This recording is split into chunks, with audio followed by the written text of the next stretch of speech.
Hello students, मैं कोमल गुप्ता आपकी chemistry teacher और आज हम physical chemistry chapter first that is solution की यहाँ पे एक्सरसाइज करने वाले हैं। तो जो भी रिमेनिंग क्वेश्चन है आज सॉल्यूशन के वो हम फिनिश कर देंगे। इससे पहले हमने देखो शुरू से जो हमने स्टार्ट किया था इसका लेवल बहुत कम था, फिर धीरे धीरे हमने क्वेश्चंस का लेवल बढ़ाया और सारे क्वेश्चन से हम इस लेवल पे पहुंच गए कि आज की क्लास में हम जितने भी क्वेश्चन करने वाले हैं उन सब का एक डिफरेंट लेवल होगा। थोड़े से हार्ड क्वेश्चंस भी हम आज की क्लास में प्रैक्टिस करेंगे। तो फर्स्ट क्वेश्चन से स्टार्ट करते हैं। फर्स्ट क्वेश्चन क्या है हमारे पास, if the solubility product of CuS is 6 into 10 to the power minus 16, calculate the maximum molarity of CuS in aqueous solution। देखो CuS है, इसकी solubility हमें निकालनी है, मोलैरिटी हमें निकालनी है। तो पहले हम इसको डिसोशिएट कर लेंगे। तो ये डिसोशिएट होगा Cu+2 और +S-2 आयन के अंदर। जब हम इसको डिसोशिएट करेंगे तो भाई हमने क्या देखा, इसकी सॉल्युबिलिटी क्या आएगी SS और ये क्या हो जाएगी इसकी KSP। कितनी हो जाएगी भाई, S²। KSP की वैल्यू हमें क्वेश्चन में कितनी गिवन है, 6 into 10 to the power minus 16। ये क्या है, S²। अब यहाँ पे देखो सॉल्युबिलिटी, मोलैरिटी, कंसंट्रेशन, इन सब का मतलब एक ही होता है, क्योंकि इन सब का मतलब क्या होता है कि कितने सॉल्यूट सॉल्यूशन में आपने कितना वॉल्यूम में उसको डिसॉल्व किया है। सॉल्युबिलिटी का मतलब भी यही होता है, मोलैरिटी का भी और कंसंट्रेशन का भी। तो देखो अगर हम बात यहाँ पे सॉल्यूशन को सॉल्युबिलिटी को कैलकुलेट करने की करें तो क्या हो जाएगा, root of 6 into 10 to the power minus 16।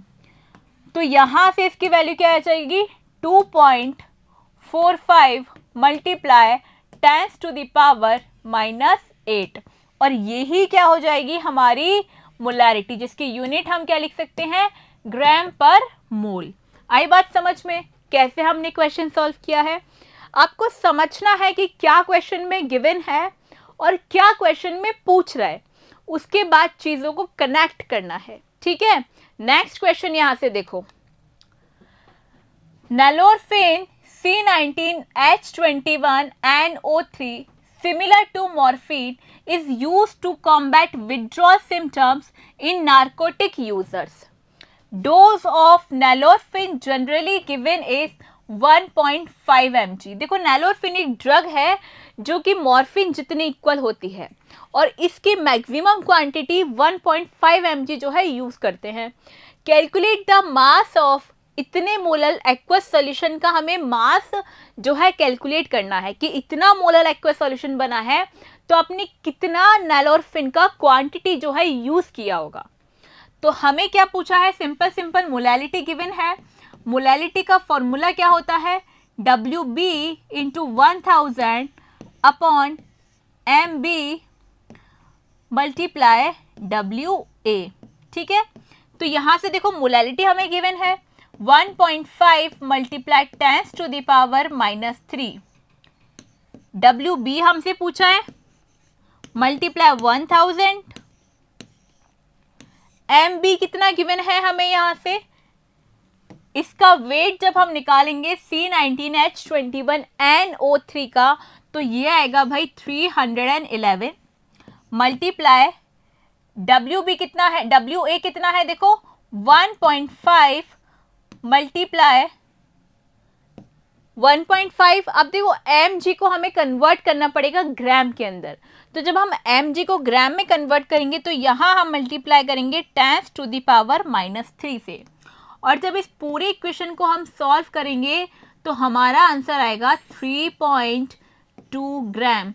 मतलब इतनी क्वांटिटी जो है हमने नैलोरफिन की कंज्यूम करी है, जिसकी वजह से इसका मोलर एक्वस सॉल्यूशन कितना आया आपके पास, 1.5 into 10 to the power -3 molar aqueous solution हमें यहाँ से मिला है। क्लियर।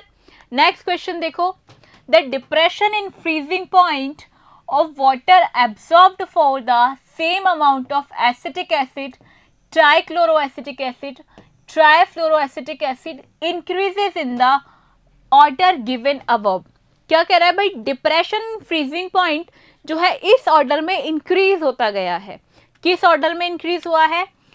सबसे कम किसका बता रहा है भाई, ये एसिटिक एसिड का, उसके बाद ट्राइक्लोरो एसिटिक एसिड का, उसके बाद इसने बताया है कि ट्राइफ्लोरो एसिटिक एसिड का।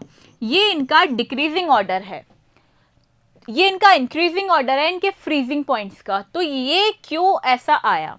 तो बात सुनो, देखो हर एक में जो एक डिफरेंस आपको दिख पा रहा है वो क्या है कि यहाँ पे हमारे पास इलेक्ट्रॉन विड्रॉइंग ग्रुप लगने शुरू हो गए, और जैसे जैसे इलेक्ट्रॉन विड्रॉइंग ग्रुप लगते चले गए वैसे वैसे इनकी एसिडिटी का जो ऑर्डर है वो इंक्रीज हो जाएगा, क्योंकि इलेक्ट्रॉन विड्रॉइंग ग्रुप क्या करते हैं, एसिडिटी को इंक्रीज करते हैं, एसिडिटी को स्टेबल करते हैं। क्योंकि हमने हर बार सीखा है एसिडिटी को कैसे कैलकुलेट करते हैं, पहले हाइड्रोजन आयन का डोनेशन करते हैं और उसके ऊपर जितने भी ग्रुप्स लगे हैं उनका अटैक देखेंगे। जैसे यहाँ तीनों फ्लोरीन ऑक्सीजन से इलेक्ट्रॉन्स अपनी ओर अट्रैक्ट करेंगे, जिसकी वजह से उसकी स्टेबिलिटी बहुत हाई हो जाएगी और इसकी वजह से इसका जो फ्रीजिंग पॉइंट है वो मैक्सिमम, फिर इसका और फिर इसका। तो रीजन क्या है? Due to the electron withdrawing group they are becoming very stable. Next question, vapor pressure of water at 293 Kelvin is 17.535 mm of Hg. Calculate the vapor pressure of water at 293 Kelvin when 25 gram of glucose is dissolved in 450 gram of water. आपको क्या पूछा है? Vapour pressure जो है आपसे पूछा है। Pure solvent का वेपर प्रेशर गिवन है। देखो फॉर्मूला क्या होता है, WB into MA upon MB into WB। देखो प्योर सॉल्वेंट का कितना गिवन है, 7.535 माइनस P, ये आपसे पूछा है कितना है, 17.535। अब देखो जो जो वैल्यूज हमें पता है वो सारी रख दे। WB उसने कितना दिया है, 25 ग्राम, MA कितना दिया है, 450 ग्राम, MB कितना दिया है उसने, MB कितना है भाई, ग्लूकोज का मॉलिक्यूलर मास कितना होता है, 180, और वेट यहां पे आएगा WB, तो ये हो जाएगा 18, ये हो जाएगा 18, और WB कितना गिवन है, 450। तो यहां से जब हम इसको सॉल्व करेंगे 17.535 minus P is equal to 25 multiply 18 upon 450 multiply 180 multiply 17.535। तो यहाँ से जब हम P की वैल्यू कैलकुलेट करेंगे तो ये आ जाएगी 14.53 mm ऑफ Hg।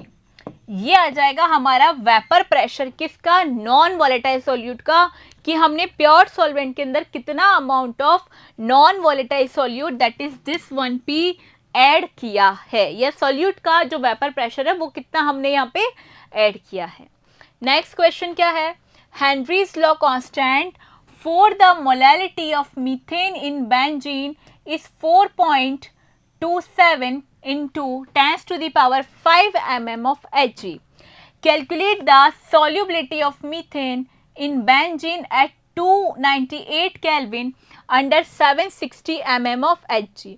देखो आपको टू प्रेशर्स गिवन है और आपको सॉल्युबिलिटी कैलकुलेट करनी है, तो ये कैसे हो जाएगा, डायरेक्ट हमें क्या करना है, हेनरी का फॉर्मूला हम लगा देंगे, pressure is equal to KH dot X।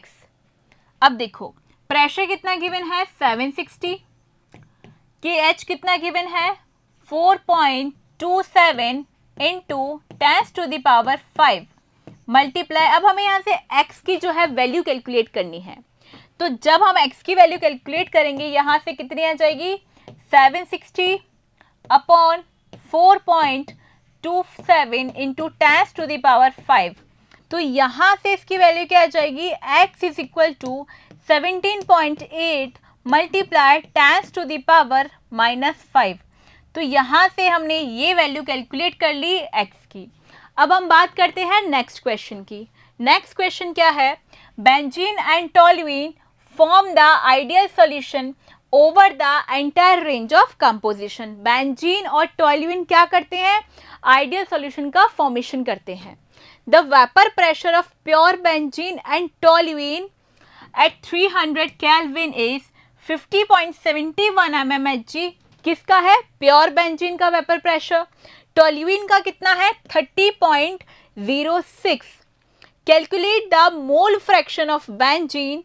आपको क्या निकालना है, मोल फ्रैक्शन निकालने हैं बेंजीन के in vapour phase if 80 gram of benzene is mixed with 100 gram of toluene. देखो सिंपल सा फॉर्मूला लगाना है, P not minus P upon P not is equals to XB। ये क्या है हमारे पास, 50.71 minus 32.06 upon 50.71 is equals to XB। तो जब हम यहाँ से XB कैलकुलेट करेंगे तो हमारे पास XB की वैल्यू आएगी 0.36। ये किसके निकले हैं भाई, ये टोल्यूइन के निकले हैं। हमें मोल फ्रैक्शन किसका निकालना है, बेंजीन का। तो बेंजीन का निकालेंगे, दैट इज XA। तो XA प्लस XB क्या होता है, 1, दोनों का सम। तो ये कितना हो जाएगा, 0.63। तो ऐसे हम सॉल्व कर लेंगे XB और XA के मोल फ्रैक्शंस। तो अब हम बात करते हैं लास्ट क्वेश्चन की आज की क्लास के। देखो, determine the amount of CaCl2 in dissolved in 2.5 liter of water such that its osmotic pressure is 0.75 atm। देखो, पाई इज इक्वल टू, सीधा ऑस्मोटिक फॉर्मूला लगाना है, CRT। पाई कितना गिवन है, 0.75। आयोटा कितना गिवन है, 2.47। हमें क्या निकालना है, the amount of CaCl2 dissolve. तो C देखो क्या होती है, कंसंट्रेशन यहाँ पे, गिवन वेट जो है वो हमें यहाँ से निकालना है। तो ये लिख देते हैं X। CaCl2 का मास अभी हम कैलकुलेट कर लेंगे। R कितना है, 0.0821।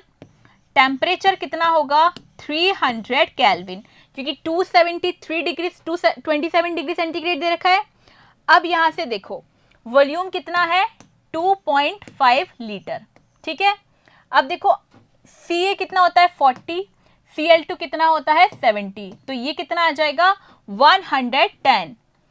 तो ये हो जाएगा 0.75 is equal to 2.47 multiply X multiply 0.0821 multiply 300 upon में कितना हो जाएगा, देखो 110 मल्टीप्लाई 2.5। तो यहाँ से जब हम x की वैल्यू कैलकुलेट करेंगे तो ये आ जाएगी, इस पूरे को सॉल्व करने के बाद 3.4 ग्राम। क्या पूछा है, कितना अमाउंट ऑफ CaCl2 आपको इसमें डिसॉल्व करना है। तो आज की क्लास में हमने सॉल्यूशन के जितने भी क्वेश्चंस प्रैक्टिस करने थे सारे फिनिश कर दिए। अब नेक्स्ट चैप्टर हम पढ़ेंगे इलेक्ट्रोकेमिस्ट्री। तब तक के लिए इनके क्वेश्चंस की अच्छे से प्रैक्टिस करते रहिए। Thank you.